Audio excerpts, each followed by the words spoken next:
Diamond Harbour Lok Sabha কেন্দ্রে সহ দক্ষিণ 24 পরগনা, জয়নগর লোকসভা, যাদবপুর লোকসভা কেন্দ্রে সর্বমোট 4000 বিজেপি কর্মী সমর্থকেরা ঘর ছাড়া হয়ে কোথায় বিজেপির কার্যালয়ে বা কোথাও ভাড়া বাড়িতে আশ্রয় নিয়েছে, এমনটাই জানান বিরোধী দলনেতা শুভেন্দু অধিকারী।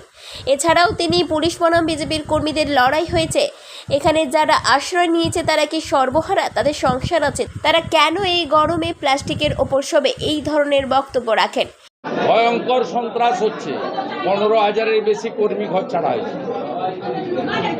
শুধু দক্ষিণ 24 পরগনায় 1000 বাড়ি ভেঙেছে,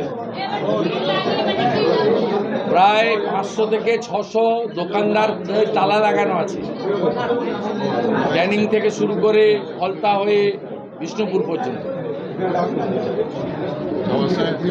অন্তত 300 ইনজোর্ড আছে।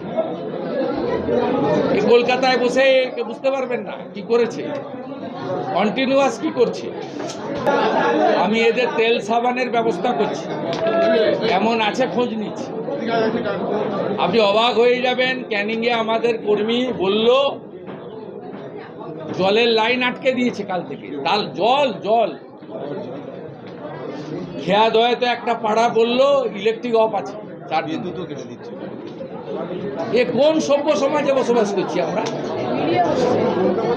লজ্জা লাগে না? 7,10,000 ভোটে জিতা, আপনারা কেউ ভোট দিতে পারেননি, সাংবাদিক তার পরিবার।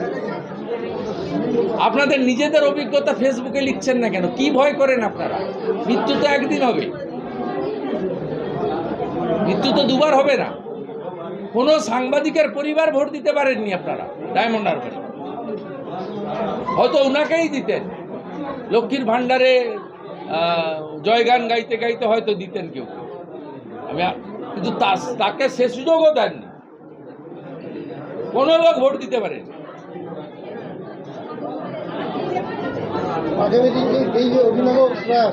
তবে শুভেন্দু অধিকারীর বক্তব্যের পরিপ্রেক্ষিতে আমতলাতে বক্তব্য রাখার পর আবার বজবজ 2 নম্বর ব্লকের সভাপতি সুব্রত ব্যানার্জি বেফাঁস বক্তব্য দেন। তিনি সরাসরি শুভেন্দু অধিকারীকে সাতগাছিয়াতে ঢুকলে পা ভেঙে দেবে বলেন।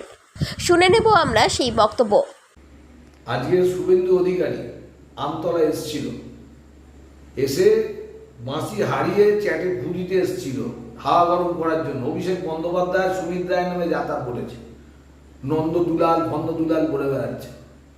আরে ও যদি ঠিক ক্ষমতা থাকে, আমি চ্যালেঞ্জ করছি, বজবজ 2 নম্বর ব্লকে, সাতগাছিয়া বিধানসভা বজবজ 2 নম্বর ব্লকে ঢুকে দেখান, ওর ঠ্যাং ভেঙে খোড়া করে আমি বাড়ি পাঠাবো। তবে আমার নাম মুচার Banerjee. Bureau report, 99 news Bangla.